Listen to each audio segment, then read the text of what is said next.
Para o efeito, vamos então conhecer os convidados desta noite de sábado, 10 de junho de 2023. São exatamente o Wellington Calazans, a quem cumprimento. Muito boa noite. O Wellington fala-nos a partir de Estocolmo, na Suécia. O Wellington é jornalista, é comentador de notícias e analista de comunicação corporativa. Wellington, bem-vindo a mais uma conexão. Boa noite, David Temudo. Boa noite aos colegas da TPA e a você assistindo ao Conexão Angola. É sempre bom estar aqui, David. O Wellington é conhecedor da situação política da Guiné-Bissau, porque presta serviço e assessoria justamente qualificada para aquele país e tem alguma coisa mais a dizer. Wellington, estamos diante de uma situação que poderá nos encaminhar para um impasse, justamente porque nas últimas eleições ocorridas na Guiné-Bissau, o presidente Umaru Sissoko Embalo não aceitou que Domingos Simões Pereira se tornasse primeiro-ministro. Domingos Simões Pereira lidera o PAIGC, que também está a liderar a coligação que venceu as eleições. Que desfecho poderemos esperar nos próximos dias? David, primeiro eu quero cumprimentar a doutora Egna, porque eu não tive a oportunidade de fazê-lo na abertura do programa, e eu concordo com ela quando ela disse que o povo da Guiné-Bissau deve ser exaltado aqui por ter realizado num ambiente de muita paz, essa eleição, porque o ambiente da disputa eleitoral era muito ruim, muito negativo, e somente a certeza de que o pleito foi realizado com êxito e que os resultados anunciados serão respeitados, e já temos aí um grande trunfo naquilo que podemos chamar de semente para que as forças políticas, elas possam encontrar caminhos para minimizar o sofrimento daquele povo da Guiné-Bissau. Bem, como você falou, e é uma questão até de honestidade com o nosso público, eu presto consultoria, sim, ao PAIGC, inclusive eu troquei hoje ideias com quadros superiores do partido para poder trazer aqui alguma informação para o nosso público. Eu creio que o nome do presidente do PAIGC, Domingos Simões Pereira, não seja indicado ao cargo de primeiro-ministro, para evitar que qualquer tipo de problema político possa produzir um caos à semelhança do que aconteceu recentemente no Senegal, quando há uma perseguição a quadros da oposição e etc., e todo o desfecho nós já sabemos.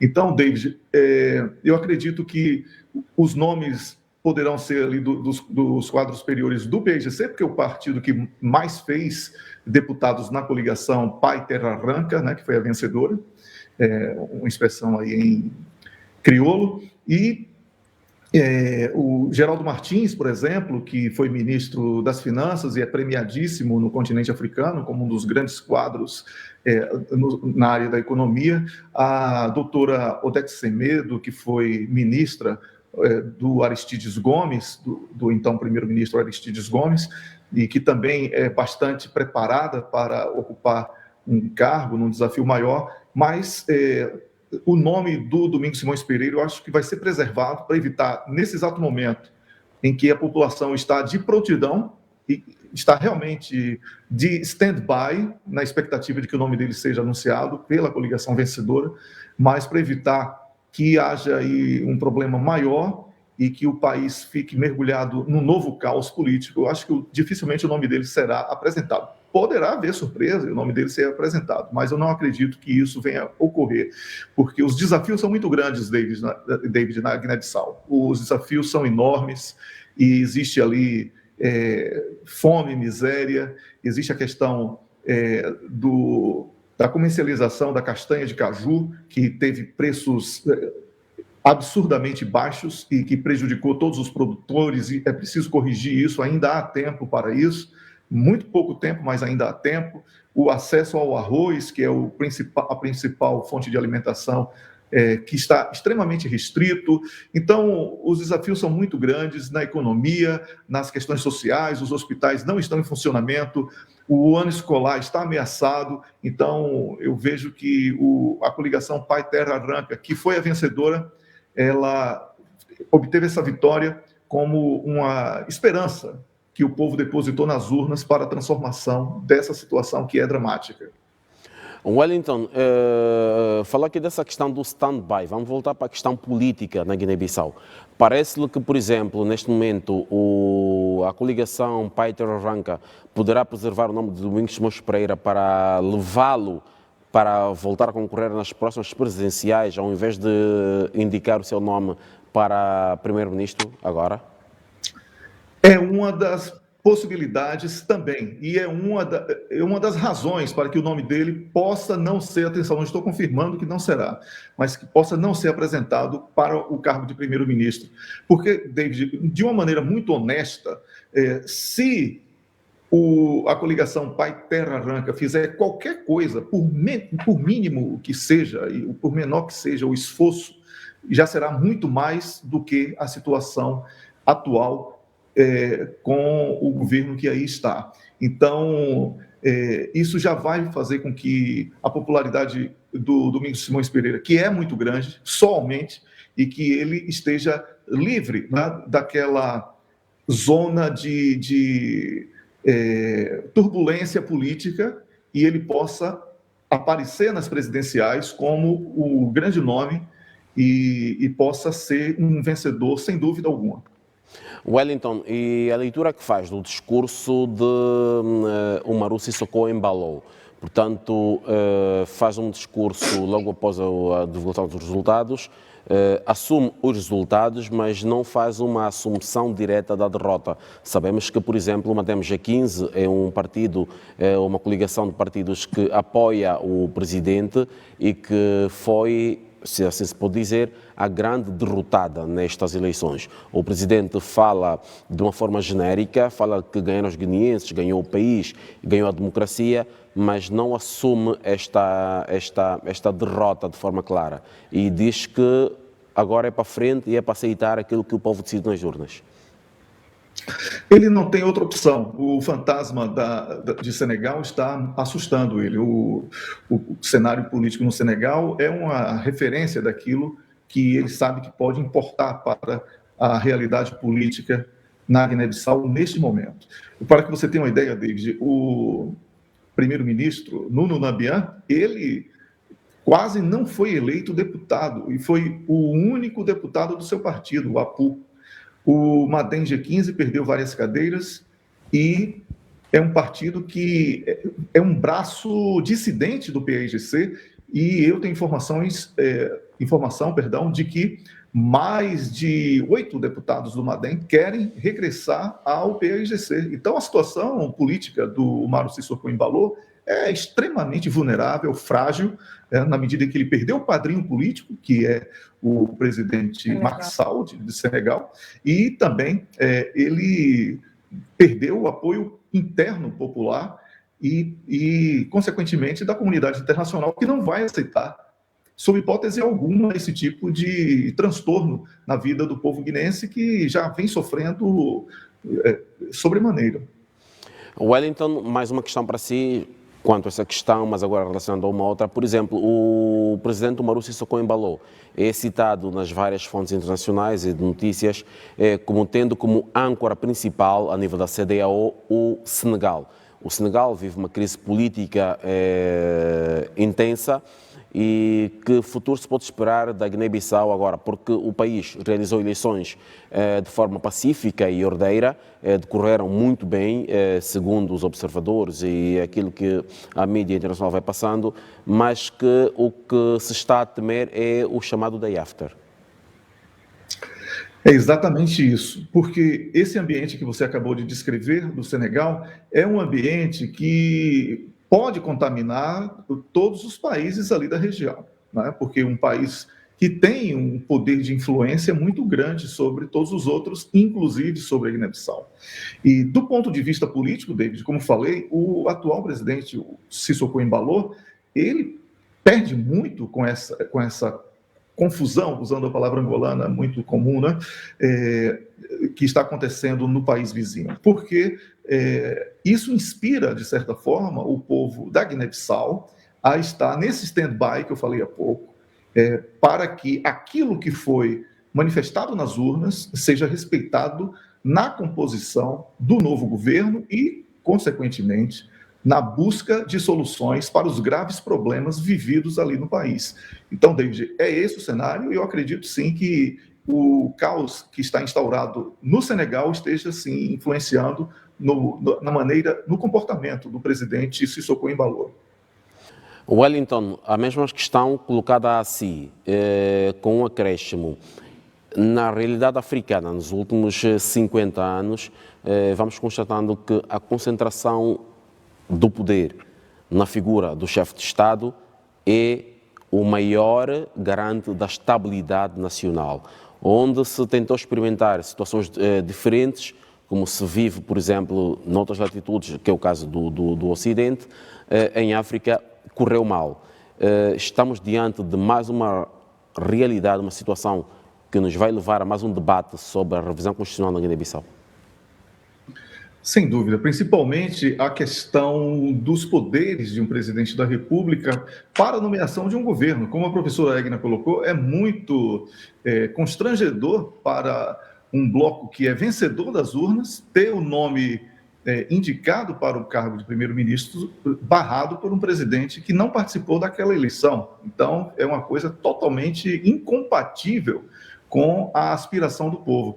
Então, desde a Guiné-Bissau segue o modelo de Portugal e não deu certo esse modelo. Acredito que não seja algo que possa ser transformado abruptamente. Vai ser preciso criar uma maturidade política, não só nos quadros políticos, mas também nos cidadãos, para que eles possam assimilar novas possibilidades de gestão do país com um poder constituído de maneira capaz de não ser interrompido a todo instante, o que tem sido um prejuízo muito grande, não apenas para o povo, mas também para o Estado de um modo geral.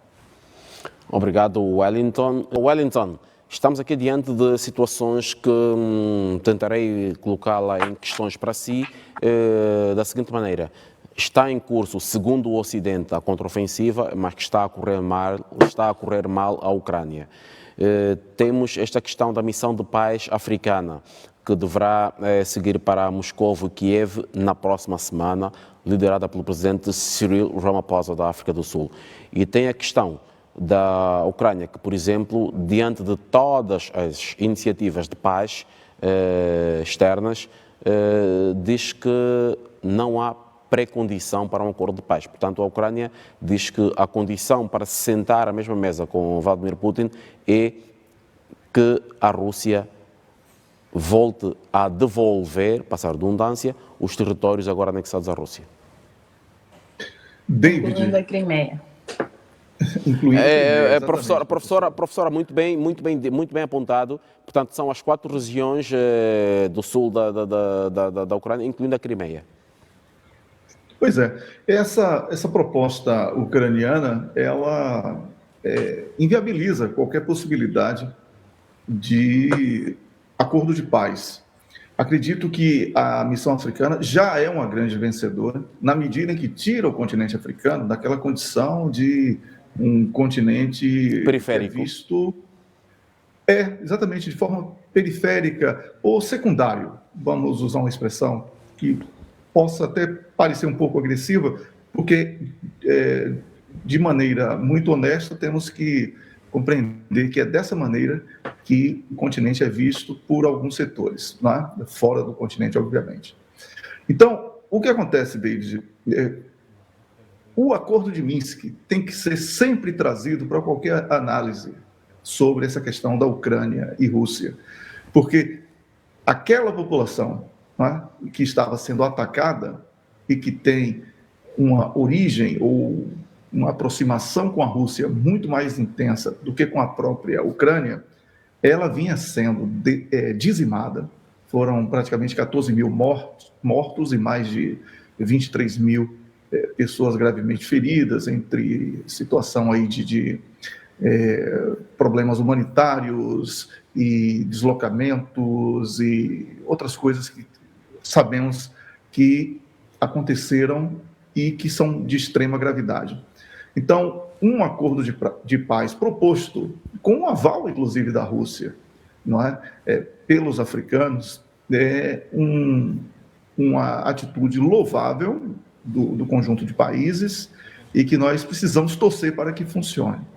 No entanto, eu tenho falado aqui, isso parece uma coisa muito dura e desrespeitosa em relação aos ucranianos, mas não é, David, não é Volodymyr Zelensky quem determina quando será feito um acordo de paz, se será feito um acordo de paz, ou quais os moldes desse acordo de paz. Todo esse apoio, toda essa aparente solidariedade dos países membros da NATO em relação à Ucrânia tem um preço porque não existem almoços grátis. E o preço é a manutenção dessa guerra.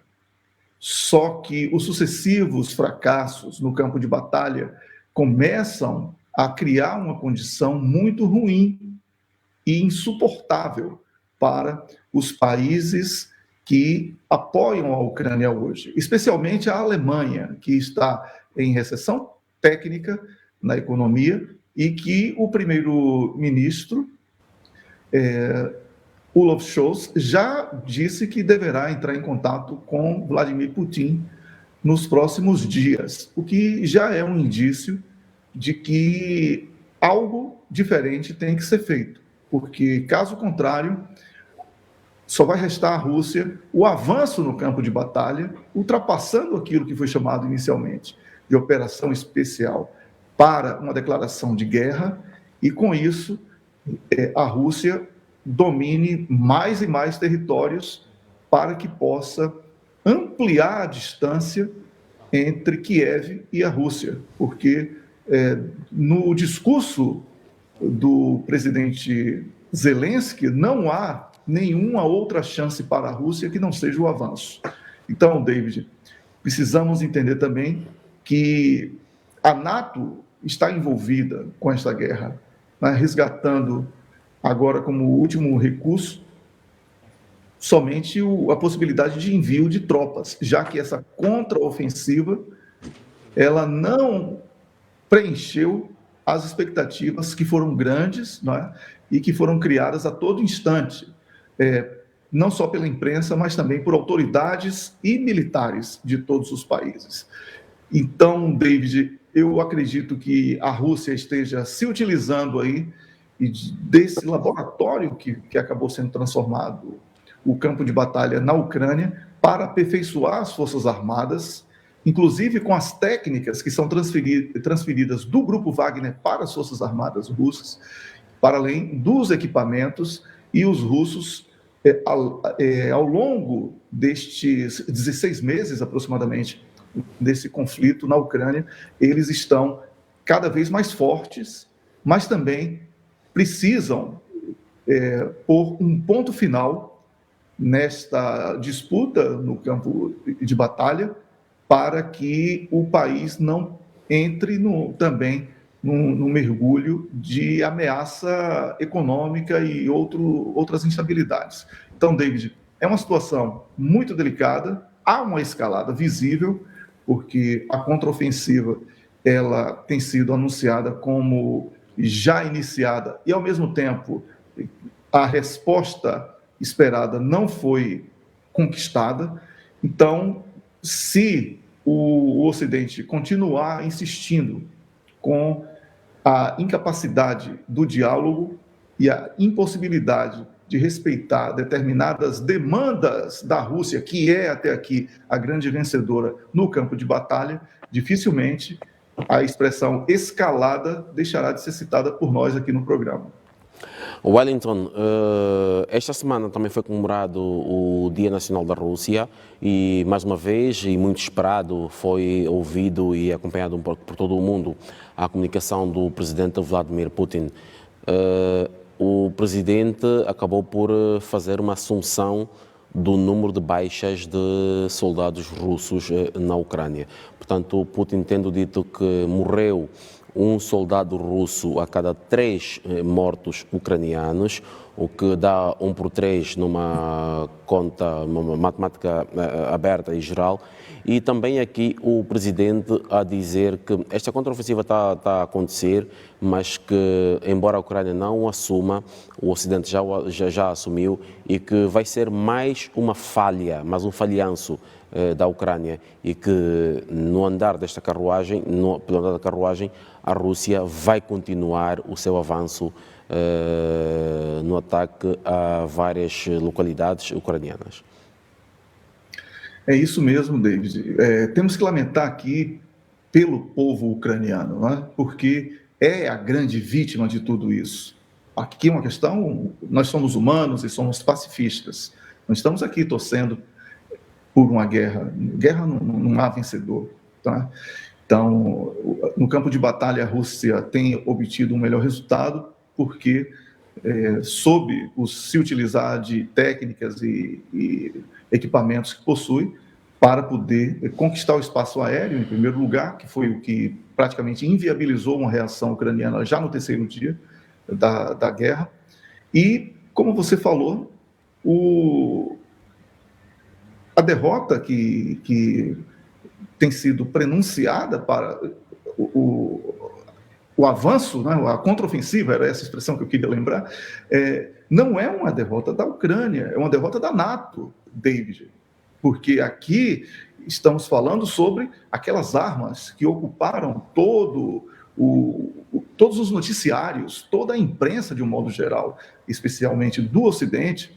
Eu lembro dos Leopards, que foram mencionados como sendo assim a última bolacha do pacote e que queria resolver, e nós aqui já vínhamos advertindo que isso não seria solução para nada. E agora já estamos vendo que a realidade é bem diferente daquela expectativa que foi criada, mas não há nada que ser celebrado quando vemos aí o povo ucraniano numa tragédia humanitária. Não é? E isso deve ser corrigido. E isso não é bom para a imagem da Rússia, não é nada bom para a Europa e para países que apoiam esse tipo de situação. Então, os africanos, os chineses, o próprio Brasil, né, que defende aí uma política de pacificação, e a Indonésia também. Então, são os países que estão agora... a Turquia, não podemos esquecer, foi inclusive a pioneira na proposta de paz. Então, são os países que merecem aqui a nossa atenção especial, porque estão buscando um caminho diferente. Essa guerra, ela é muito grave, perigosa, e as consequências não são apenas para a Ucrânia, as consequências são para a Europa e grande parte do continente africano, que está ainda de uma maneira direta, vinculada à economia europeia, que está sofrendo muito com tudo que está acontecendo. Wellington, obrigado por este comentário. Wellington, volto a si com a mesma questão, justamente para tentarmos perceber aquilo que foi a descrição aqui da professora Egna Sidumo. Wellington, a questão do Nord Stream 2 não foi esclarecida. Há um inquérito internacional a decorrer, uma comissão de inquérito ocidental a decorrer, e até hoje não foi esclarecido quem terá sabotado aquele gasoduto. Temos a questão do ataque à barragem e temos a questão agora deste ataque a este canal que transportava os fertilizantes. Vamos agora caminhar de tempo em tempos a situações inexplicadas para sustentar mais ataques e mais fornecimento tanto de armamento de homens para a Ucrânia e também da Rússia a investir mais homens e meios contra a Ucrânia? Olha, David, o que está acontecendo agora nessa modalidade de ataque é o que a gente já vinha prevendo aqui no programa já há alguns meses, que são episódios de terrorismo. Não são episódios que podem ser citados, mencionados como estratégia de guerra. Quando houve aí uma, agora recente, sabotagem a uma barragem hidrelétrica, isso não foi uma ação de guerra com o objetivo de guerra apenas. O objetivo aí é uma ocupação de meios para que as consequências possam ser suavizadas, minimizadas.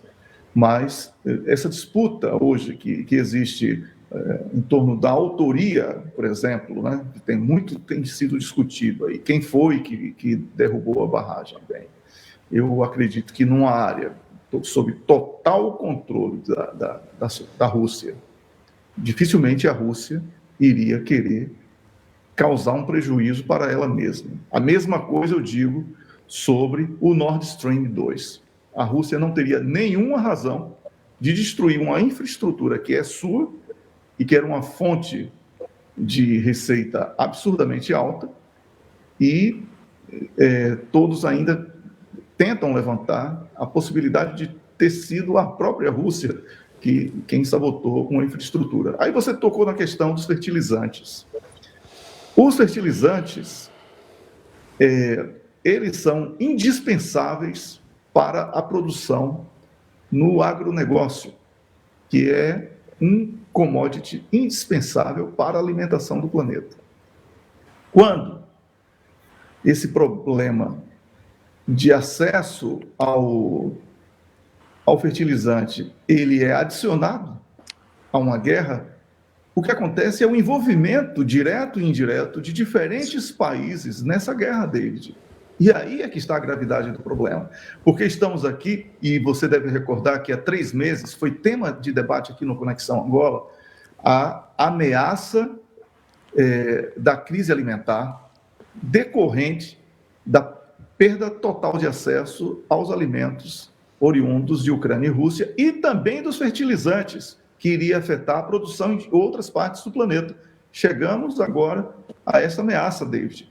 E com isso, nós precisamos entender que há um esforço dos países membros da NATO, através da Ucrânia, que não é membro da NATO, mas que tem recebido a solidariedade do bloco, de transformar essa guerra numa guerra de proporção mundial.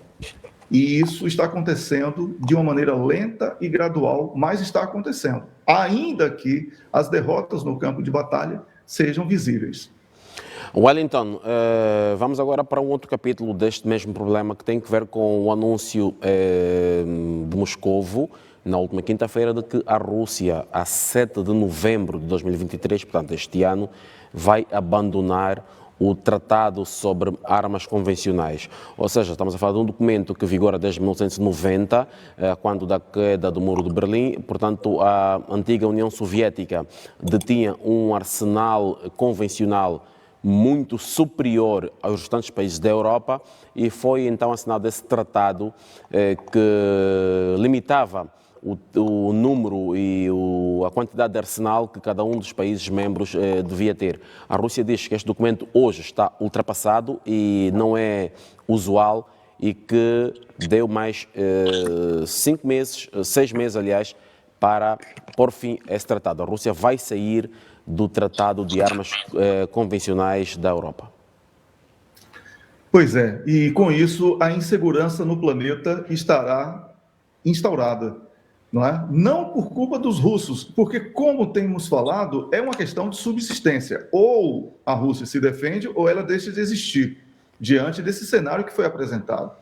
Então, David, eu vejo com bastante preocupação o incremento nas armas e na capacidade de destruição das armas, mas isso, de uma maneira muito honesta com o nosso público, faz com que a gente venha aqui lembrar sobre as armas sujas que foram doadas pelo Reino Unido à Ucrânia, já para o uso imediato, nesse exato momento, nessa chamada contraofensiva, que são armas com as sobras, os restos de material nuclear com um poder de destruição muito grande e com impacto ambiental enorme, com uma séria ameaça às vidas humanas e também a todo um contexto da biodiversidade. Então, David, só temos que lamentar. Esperamos aqui, com muito otimismo, que é o que nos resta, que um acordo de paz possa prevalecer e que não cheguemos a esse nível de abandono das armas convencionais, porque isso será, sim, algo muito perigoso e aí sem limites de perigo.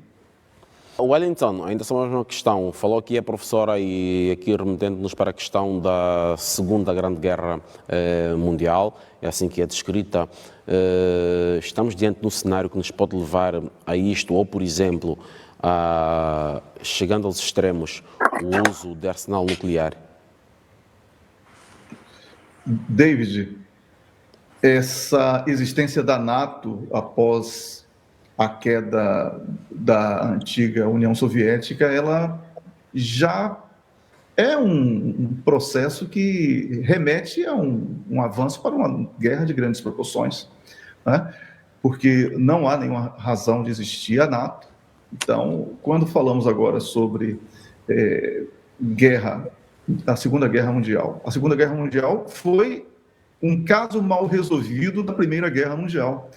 E a possibilidade de uma Terceira Guerra Mundial, ela será, com certeza, também uma consequência de um conjunto de fatores que ressurgiram para que nós chegássemos a esse absurdo que estamos vivendo de uma escalada de guerra na Ucrânia, com países europeus de uma maneira direta envolvidos e afetados, e essa ameaça nuclear que você falou. Por quê? Porque são potências nucleares que estão sendo desafiadas de maneira mútua. E não há nenhum fio de diálogo hoje capaz de pôr um freio nessa situação. Então, eu não vejo com nenhum otimismo uma situação de pacificação se continuar nesse nível de promessas de mais armas, mais dinheiro e mais guerra. Enquanto esse discurso ele predominar, nós não teremos a tão esperada e necessária paz para que o mundo possa retomar ou recomeçar, porque se você for olhar de uma maneira fria, uma Terceira Guerra Mundial ela está praticamente iniciada. Ainda não está declarada e talvez não haja declaração para isso, né? Mas a guerra já ganha uma proporção que afeta todo o planeta, de uma maneira bélica ou econômica, ou, como falamos há pouco, através do acesso a determinados commodities, como os alimentos. Isso já é algo muito grave, com características de guerra mundial. Então, David, espero ter respondido aí a sua pergunta. Obrigado, Wellington. Vamos agora voltar para o Wellington Calazans. Wellington, depois de termos esta comunicação do Vasco, que finalmente se voltou a juntar-se a nós, vamos olhar agora para a política norte-americana. Donald Trump volta a ser acusado pela justiça americana agora de pelo menos 34 crimes relacionados à remoção de documentos do Estado da Casa Branca para a sua residência quando deixou o poder.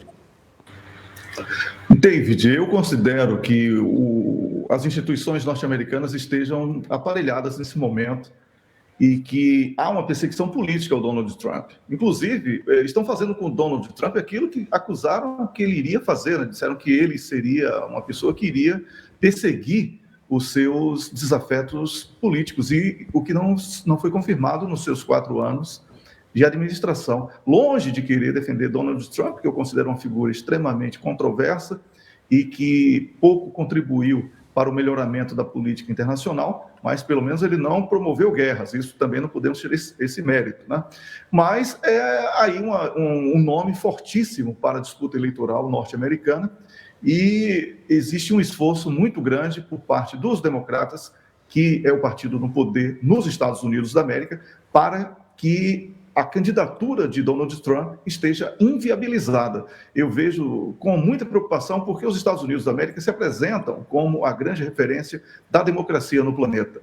E na medida em que toda e qualquer forma de aparelhamento do Estado seja uma ferramenta para a perseguição política e para a alteração daquilo que chamamos de manifestação do povo na expectativa das urnas, isso passa a ser algo preocupante e que pode contaminar muitos outros países que estão nessa esfera de influência dos Estados Unidos da América.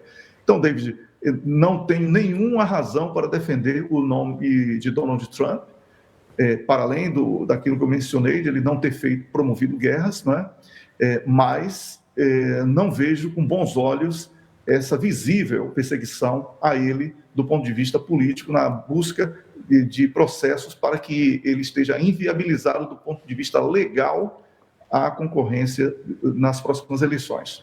Tá? A nível do Partido Republicano, embora Donald Trump apareça como sendo o favorito, como candidato republicano para as próximas eleições de 2024, portanto, mas a nível do Partido Republicano já estão mais 10 candidatos, entre os quais Mike Pence, que foi vice-presidente de Donald Trump. Portanto, o Trump terá que derrotar 9 nomes para ser o candidato republicano às eleições.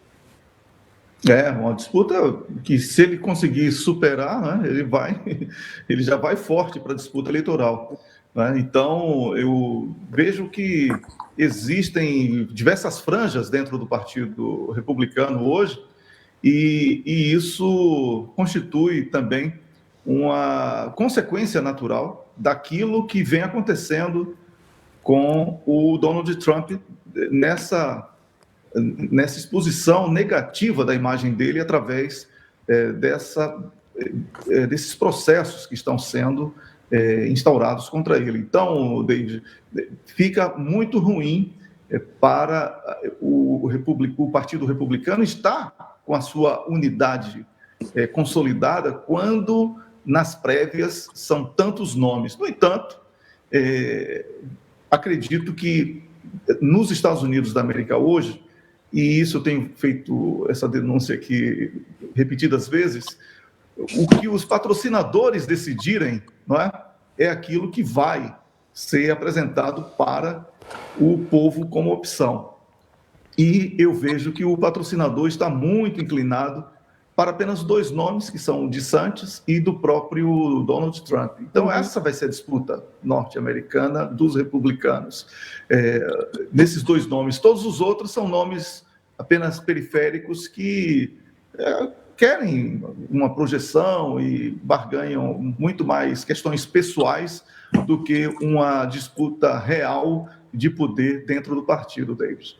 E vou agora voltar para o Wellington Calazans. Wellington, estamos no final do programa e, como é habitual, queremos que nos deixe aqui as suas notas positivas ou negativas da semana. Antes eu quero cumprimentar o Vasco e dizer que é sempre uma satisfação tê-lo aqui conosco no painel. Olha, David, eu quero dizer que o positivo, nós já comentamos aqui no programa que na verdade, são 2 positivos, David. Essa iniciativa africana de busca de um acordo de paz entre Rússia e Ucrânia, que tira o continente africano de uma condição de continente secundário e ele se apresenta ao mundo como um ator capaz de algo muito grandioso, que é o diálogo, tá? E também, como positivo, o resultado eleitoral na Guiné-Bissau sendo respeitado pelo presidente Sissoko, que recuou de tudo que ele vinha anunciando que faria, e para o bem de todos, especialmente para o bem do povo da Guiné-Bissau, esse resultado sendo respeitado será uma grande conquista para a Guiné-Bissau e para o povo guineense.